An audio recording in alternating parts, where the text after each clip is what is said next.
It's great to be with you today. There's so much going on. And, you talk about the value of an education at LSU. I would go and do it again. I swear this time I'd bring my books. But I was an undergraduate for 3 years at LSU studying biochemistry and got into veterinary school. And what a tremendous thing for a small, farm boy, from Abita Springs. Yeah, and when I graduated with that learned degree, I can tell you it opened up every door. Every door. And it still continues to do so, and so I'm very proud of that.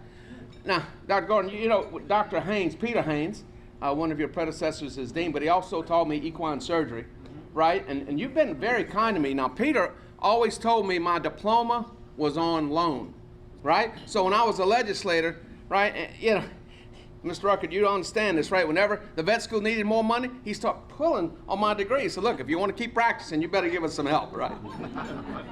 But again, those relationships make such a difference. There's so much going on. And I want you to think about where we're at today. Agriculture, most healthful, most useful, most noble employment of man. People all around the world, they really wish they could eat like we did today. And many people look at this and know, so I must be going the wrong direction. No, 1, 2. Again, never before in the history of mankind have so many people become so dependent on so few. Think about where we're at in the world today. What's at the focus of everybody's mind? First day of COVID, right? Everybody wanted what? Chicken, milk, and toilet paper, right? Guess where this all comes from? Agriculture, right? But it brings you right back to the fundamental basics. What is happening around the world? People are very concerned about their food supply. Y'all been to the grocery store lately, right? Right? Thank God we have the money that we can afford to buy that. Other countries are not able to do so. Civilization as we know it began with a grain of wheat over 10,000 years ago. Agriculture. The natural resource-based industries, agriculture, forestry, aquaculture, oil, gas, mining, minerals. These are the foundational industries of the economy. Wealth begins with the earth. We modify that, right? Nature creates, man debits. Civilization as we now know it depends on those grains of wheat, which means modern agriculture, to be able to grow the food for the world to come. So here's a little plug in, Certified Louisiana. I want you to look at that when you go shopping, when you go into your local section of your grocery store. That's where you shop first. Go walk in, local section. You go to your farmers markets, right, or your roadside stands. If you want a local food economy, you got to shop local. And when you see that seal, like I say, it's the real deal. Fresh, locally grown. That's very exciting. Now you have a market bulletin. I don't know if we have anybody that writes for the Advocate or NOLA, but this is my favorite newspaper, right? Been around since 1906. If you open up on page 2, my picture's in every edition, right? Latest and greatest information. Information is key to economic success. And so again, there's another one, it's called the Daily Voice. You can get that free. This one's only $10, and you get 2 editions a month for 12 months. Look, that's a good deal. This is free, and we compile information about agriculture and things affecting our economy, and that's published every day. You can sign up at lfbf.org. It will come to you free of charge each and every day. It's a synopsis of the news. It's put on by Louisiana Farm Bureau and Louisiana Radio News Network. Okay? And again, you can get a copy of my podcast. And so what we do, I do a daily radio program, and it's a 15-minute monologue. It's on 24 stations. That's every day, and it reaches about 600,000 people a week. I do Echoes at 8. I do that once a month. That is on 18 stations, and that's in the Monroe area. And then tomorrow morning, 6:45, every Thursday, 6:45 a.m., it's Tommy Tucker and I. We normally send in what we want to talk about. When we never talk about that, we always talk about something else, right? But again, these programs are reaching another 600,000 people a week. But information is key. People want to know the truth. The truth, right? They also like to hear some good things now once in a while, right? And we need to do that. One of our responsibilities as elected leaders and community leaders, right? People want to make sure that we still have faith. Miss Emily, you understand, right? We can't be talking about bad stuff. We got to be telling the truth, where we are and where we are headed. So I don't have to hit on this too hard, right? This is real. We must get control of the inflation monster, because our fellow citizens, our brothers and sisters, mom and pop America, they're having a hard time right now. But if this continues for 2 or 3 years in a row, they will have an impossible time. So we have to look at how we got here and how we're going to get out of it, because it's affecting each and every person. And you know, when you go to the grocery store, right? When you go to the grocery store and mom and pop's going to the grocery store, and it's putting pressure on everything that we're doing. So the inflationary surge, it's back down. It's about 8.6 right now. Fuel is backed up a little bit, but it's going to stay fairly stable. You see it going up and down. And of course, groceries, we expect inflation next year to be about 6%, maybe the year after that 3% where we are headed. And again, these are some tight numbers, but you follow and look at the yearly inflation. Look at 2020 was 1.23. Now it's at 6.83. If you go back historically. So this shows that we've got to get a handle on this. I'll let y'all read that one. I don't know about you, that's why I got 6 credit cards, right? And that's the price of gas in the Beater Springs. But you think, you know, when a farmer gets a tank of gas, right, for his tractors, when he calls the gas guy, right, the jobber, right, it's normally 10 to 20,000 gallons at a time.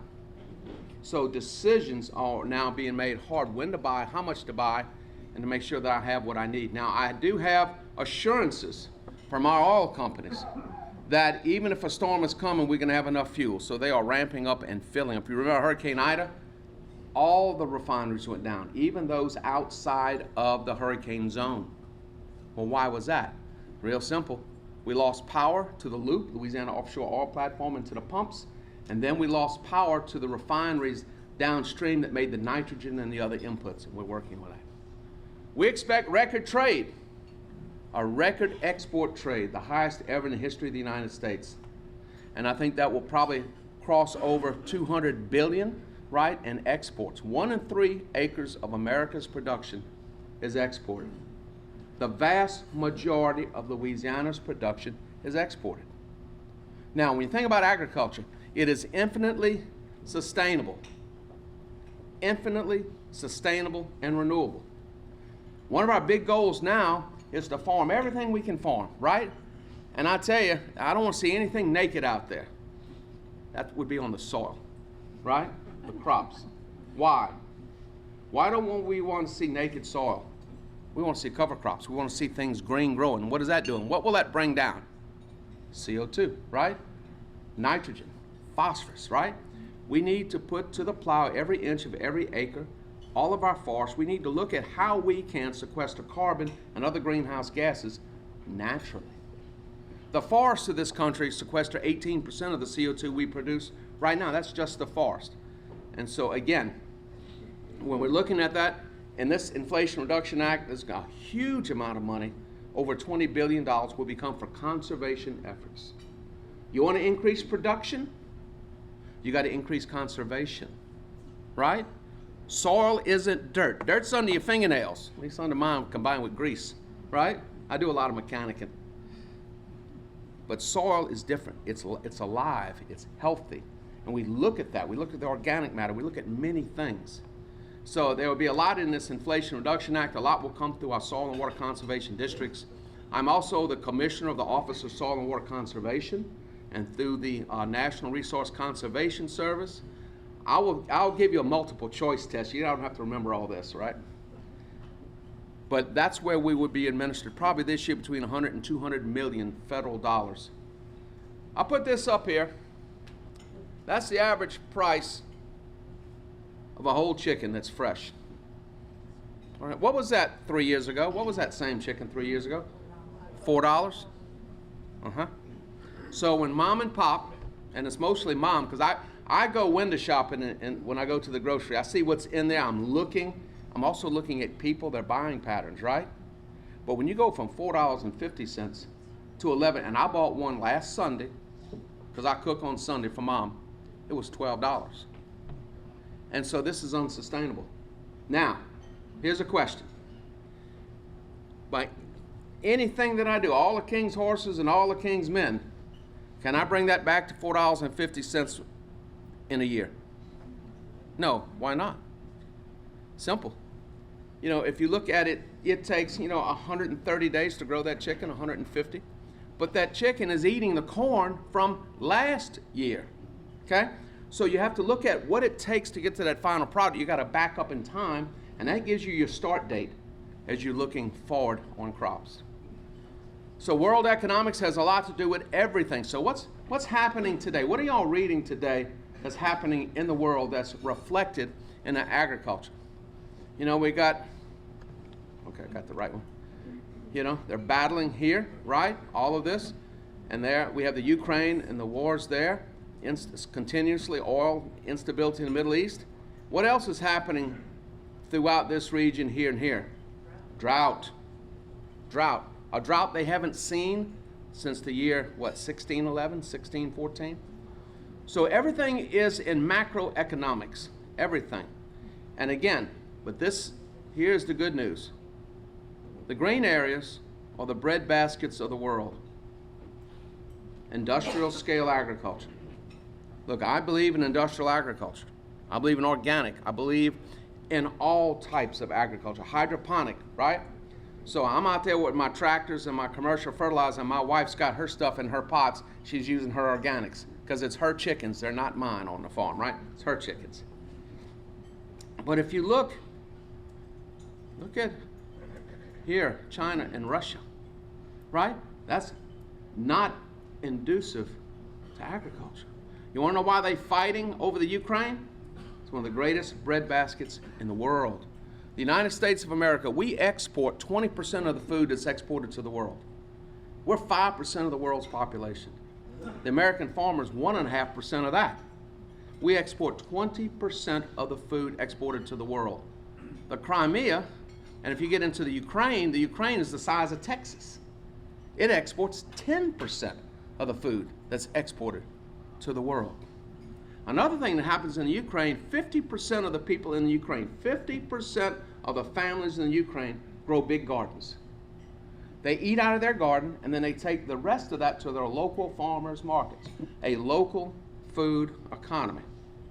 The Russians didn't think about that when they invaded. They have not been able to starve them down. Another issue now, and it gets talked about at every meeting, foreign holdings of U.S. land. It's been an amendment to the Ag and Rural Development Appropriations Bill to tell the USDA, okay, to take such actions as necessary to prohibit the purchase of ag land by China, Russia, North Korea, and Iran. What do you think is the biggest issue on foreign holdings of U.S. land? The biggest issue right today? National security. Food security is national security. And what else? We don't know how much they own. We simply don't know. And it's not only the ag land. Now that's getting a lot of attention. It's also the agribusinesses. It's the agribusinesses, right? We've got to pay attention to that. So again, you've seen these farmland values, and this is this week, this information. You want to know why Bill Gates is buying land? Well, that's real simple, right? He can't invest his money anywhere else with that greater return. Average farmland up 12% in 1 year at $3,800. Cropland at $5,050. Look at Iowa, $9,400 per acre, up 21%. Now that's average. That's average. Minnesota, Kansas, Nebraska. Look at California. Look at the Northeast. Why are these values going up so much? Two reasons. They're not making anymore, right? Land is finite. Number two, the value is based on its agricultural production today, but also where it will be in 20 years. In order to feed the world population, we have got to double the world's food supply by the year 2050. Think about that. Now, that's across the board. In the United States, we have to triple our production. So as we're going through this, I want you to think about, when's the last time y'all saw a cornfield or a rice field or a bean field or a sugarcane field. Now you think we can triple production of that? And we'll come back to that in a moment. But again, oil and gas, the key to bringing down food prices is energy stability. Energy stability. Business-like stability. It doesn't matter what the issue is, whether it's insurance, right? Predictability and stability. And from the time we start getting a lease to the time that goes in your tank is about 5 years, right? It takes time. But if you look at the price of agricultural commodities, what drives the price of corn? If any of y'all ever, and I do, and maybe I'm crazy, but I'll take and look at the daily tick on corn, you know, on the Chicago Board of Trade, and you can overlay it on the same as oil. Follows oil, up and down. What does it take to raise a crop? Diesel, oil. What do we fertilize corn with and the other crops? Ammonium nitrate. What's that made out of? Natural gas. Y'all saw natural gas prices today, right? Over $9. Think about that. All the inputs. So an industrialized nation begins with energy. It must be affordable. It must be transportable. It must be stable, right? Because that becomes that is foundational into what we are doing. So again, oil and gas. Yesterday afternoon we had an exciting announcement and really a celebration on it. It was a 10-year project that I've been very actively involved for more than 5 years. We've now got the Mississippi River dredge from the head of passes to Baton Rouge to 50 feet. That was a huge accomplishment by many people working together. And for me, it began, you know, in the early days of the Trump administration. I used to spend a lot of time at the White House. I was head of the nation's ag commissioners, so that was my job. So I got a call one day, and it's normally a Friday. Can you be here Tuesday? I said, okay, that's fine. For what? So we're going to have an infrastructure meeting. I said, okay, that's fine. So we're going to discuss how to invest $1 trillion. And that's before, nowadays they talk about trillions every day. That's a big number, right? I said, okay. How many people are coming? Well, 16 federal officials and cabinet people and 14 stakeholders. So I said, I did the Louisiana math. I said, I am on my way. But this was a big part of our discussion because, again, they've been looking at the inland waterways, 13,000 miles of inland waterways, and now I said, we've got to address the river. So we began that dredging project and said, oh, by the way, it's a $250 million project, okay, but you got to have $80 million state match, right? So we started having meetings, you know, with Governor John Bell Edwards and also with Dr. Sean Wilson and everybody that would help us. We got to find $80 million to start, but they gave us credit. We were able to do it over time, and we moved forward, and now that project is complete. And the thing of it is, what does that mean? When you look at it, increases our global competitiveness. For the average farmer in America, it's 15 to 20 cents a bushel savings, because now we can load those ships another 5 feet. It's $1 million a foot. More ships, bigger ships.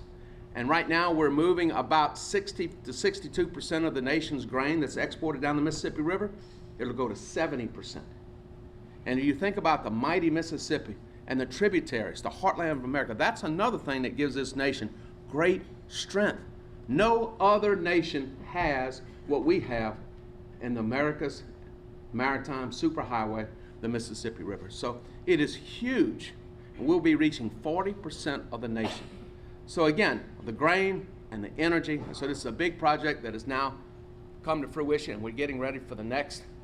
And if you think about what happens on that river, if you ever get time, get up on that levee and just look, right?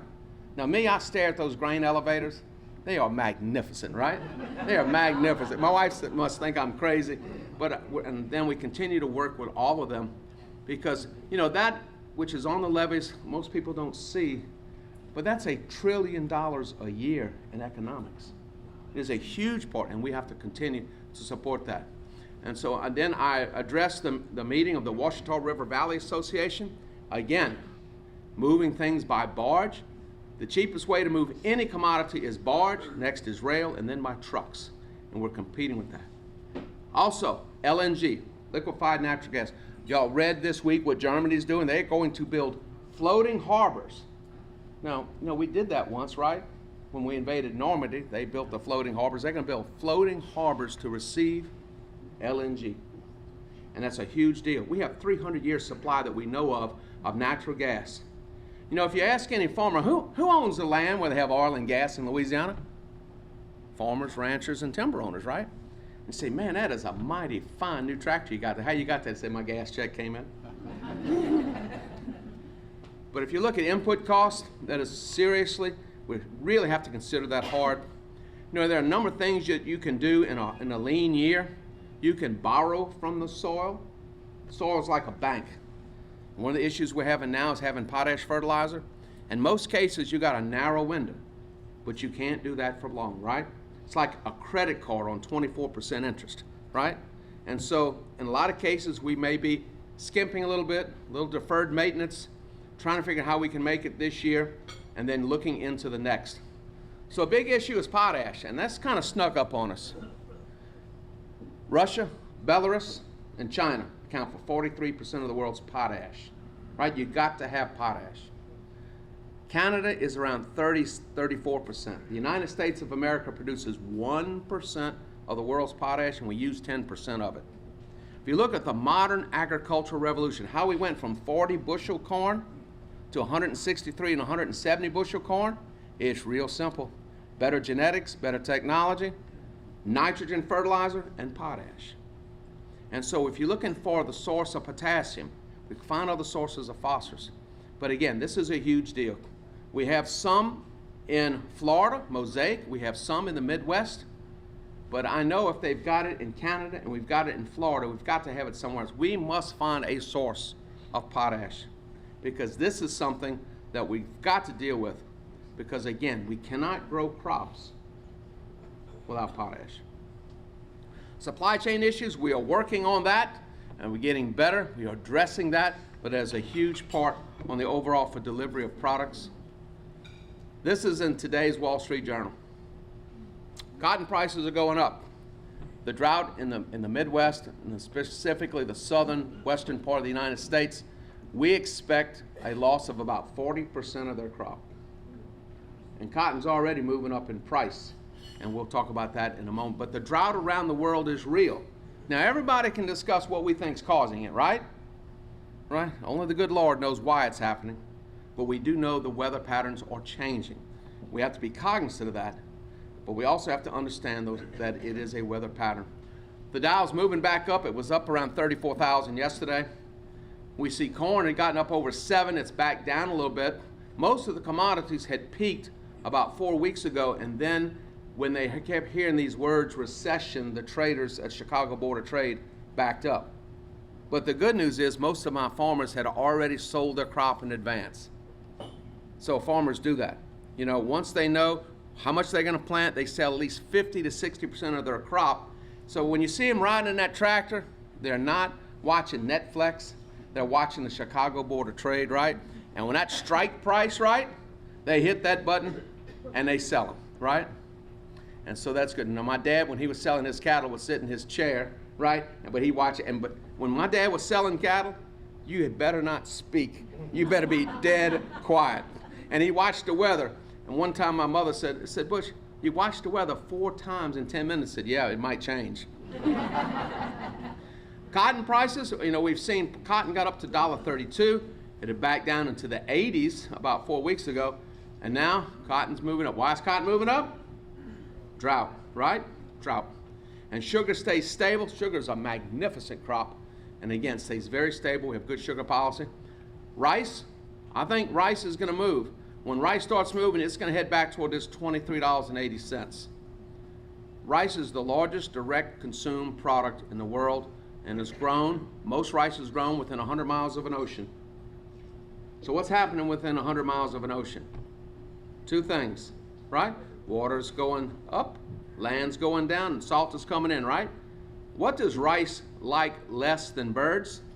Salt, that's right. And wheat is the other direct consumable, and I think, you know, initially this got up to $12.50 on the invasion of the Ukraine.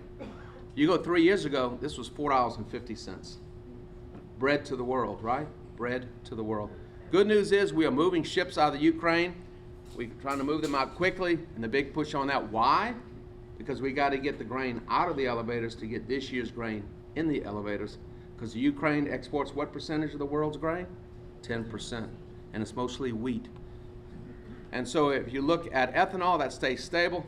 Now oil is all over, but it's going to stay probably between this range and $105 a barrel. On any given day, it jumps a lot. Feeder cattle, fairly stable. What's happening in cattle? For the last 2 years in a row, we have produced less beef in the United States. Each year consistently, about 3% less beef. 3%. And one of the main reasons is, there's two main reasons. One, when you go to the grocery store and you look at that prime filet, right? Do you fill your buggy up? No. Used to be when we went to a steakhouse, we got something that Fred, there on the Flintstones would be proud of. We got that brontosaurus steak, right? This massive monster. Now we eat a 7-ounce steak. Come on, that's a snack.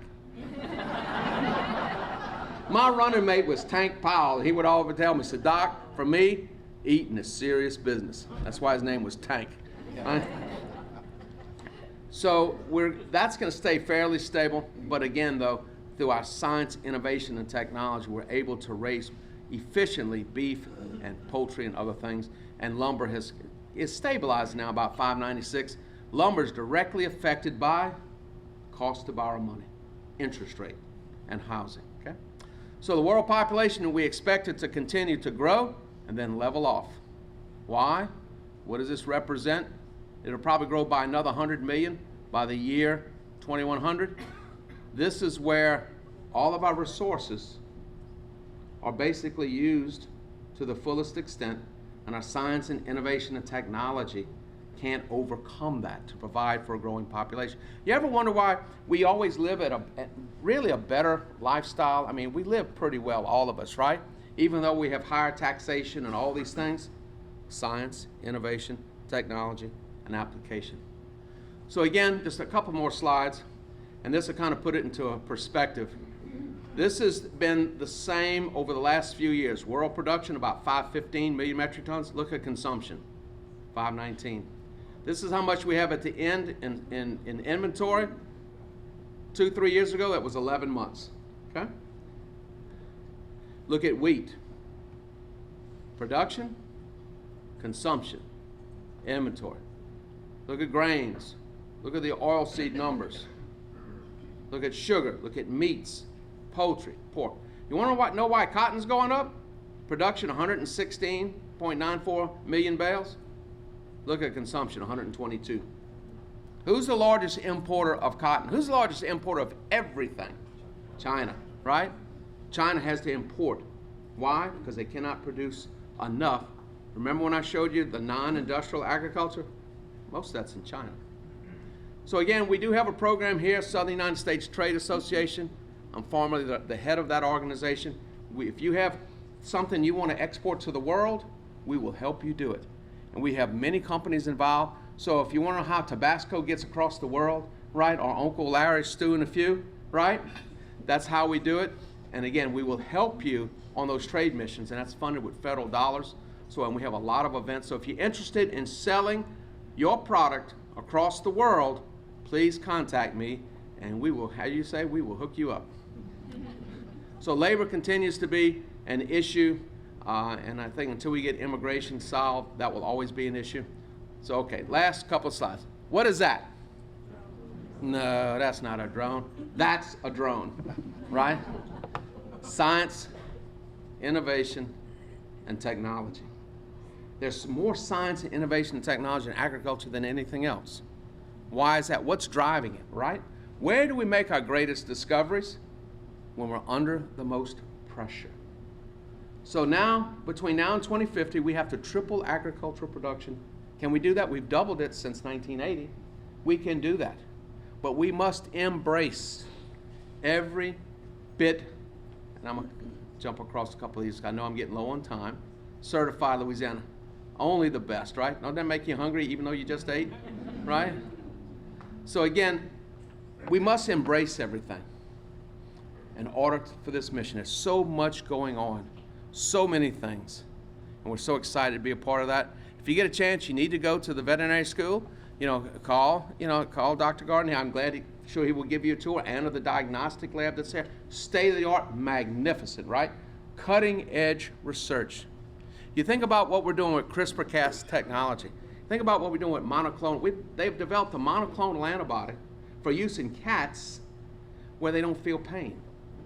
So instead of having to give them, a opioid narcotic, you give them an antibody, and they don't feel the pain. That is absolutely incredible. If you think about what they're doing with the CRISPR-Cas technology, and the reason I bring that up, we got on the bad side of the GMO debate, that innovation. And right now, without genetically modified crops, 20% of the world would have already starved to death. We must really look at what we're doing. But now they're developing technologies where we are able to develop lines of pigs that we can use their organs for transplant. We've been using pig parts and hearts and skin and all that sort of thing. But think about it, that we can use their hearts, we can use their kidneys, that, and these things that we can do, and we're working on that. So where medicine is going, right, for the benefit of all mankind and for the animal kingdom, and that is cutting edge research. And we're very excited about that. Thank you. Okay. So we said we have time for 2 or 3 questions. Todd Parker's in the back, so I get the easy one, he gets the hard one. If not, we're going to give him to Kyle or Miss Emily. Yes, ma'am. Is there any effort to capture the soil that is being dredged? Yes. So, a very good question. So the soil down by the head of passes, the mouth of the river, that's being diverted out, and they've built 1,600 acres of new wetlands. Now, when you come upriver, where you have levees on both sides, okay? You've got to think about a levee like you would think of Kellogg's Frosted Flakes. No, wait, I'm serious now. And it's soft. And so what happens, you have the levees, then you have a shoal, then you have the ship channel, right? So you go into the ship channel and you pull that dredge material up and you put it on the shoal. Because if you pump it over the levee, right, if you don't have enough to hold it up, the levee will simply slide into the river. So it's dynamic. That's why we have to continuously dredge, because we're moving it from the channel, right, which is probably only about 150 feet wide in the center of the river, onto the shoal to hold the whole system up. And so there is around Jefferson Parish, there is a hole in the river, that's what we call it, where a company has been taking the sand out probably for almost 100 years. But they're limited on how much they can get, because the sand material has a value to hold up the shoals for the levees, but we do harvest it. So down at the beginning, in certain areas we can take it out, in other areas we have to put it back in the river to hold the levees up. But a very good question. Yes? You mentioned that farmers, as well as any other business, like stability. Yes. We've got a farm bill coming up in 2023 that politics is creating a lot of instability. Can you talk just very briefly about Yes. that? That's why we have to be very involved in the farm bill, and we will be. But what happens in Washington now, in a lot of these bills, at least in the farm bill, they don't start tacking on non-farm bill items, which in every other bill they do, right? But absolutely there's politics. And so I have always been saying we need to take the nutritional part and the farm components and split them in half. My colleagues don't agree with that, because they say we can't pass the farm parts without the nutrition parts. I think they need to stand separately and take those politics out, but I've always lost that debate. But there's always going to be, especially when you're talking about $1 trillion farm bill. Farm bill's passed for 5 years. But what happens after the 5th year, if you don't have a new farm bill, it will revert to the farm bill before it, okay? And the farm bill is important because it sets the policy, it sets the standards, it sets all the different programs for stability, conservation, sugar program, the nutrition program, what we do for risk management, all these many things. And so politics will always be there, and as a politician, we're going to weigh in. But thank you. One more. Yes, sir. I was reading an article about other states that were providing incentives for farmers to reduce their carbon footprint. Mm-hmm. And it was specifically mentioning a company that had developed a novel way to use microbes to nitrogen fix. Yes. To reduce the runoff. Yes. Is there anything Louisiana is working on for incentives towards farmers to reduce carbon footprint? There are a lot of things publicly and privately. We're going to be working with the federal government to get those dollars. And so a number of things that we're looking at, they have, and you have new types of terminology, not fertilizer, but they're called biostimulants. where they are utilized so that the bacteria in the soil can better utilize what is there. And so we will be administering that as well. Most of that will come through our agency, so it's a multi-level plan, you know, but as far as direct state dollars going for carbon capture, that hasn't been appropriated for that. But there are many programs coming forward for that. And the big discussion right now, you know, is whether or not the farmers will agree to have pipelines go across their farms so they can take CO2 from industrial facilities and put it into rock formations, or deep well injection, because that's a massive amount of CO2, and a lot of that's going to be in the Inflation Reduction Act, as well as those standards for cover crops and doing better jobs, you know, in all aspects of soil and water conservation. Okay, thank you. Thank you. Sir.